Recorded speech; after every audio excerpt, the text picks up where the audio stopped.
बॉयलरचा स्फोट झाला अशी प्राथमिक माहिती आहे आणि सातत्याने केमिकलचे ड्रम्स फुटत आहेत। आजूबाजूच्या सगळ्या घरांचं भरपूर नुकसान झालेलं आहे।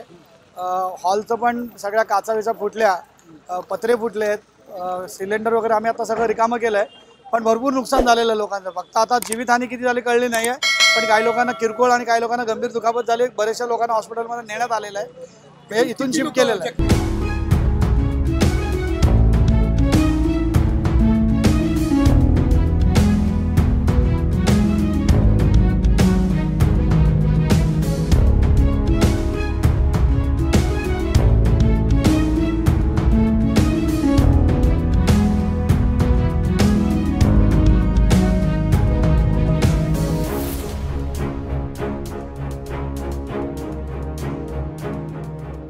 महाराष्ट्रातील ताज्या बातम्यांसाठी बघत रहा टाइम्स टुडे 18 न्यूज। सोबतच शेअर करा, सबस्क्राइब करा आणि बेल आयकॉन प्रेस करा।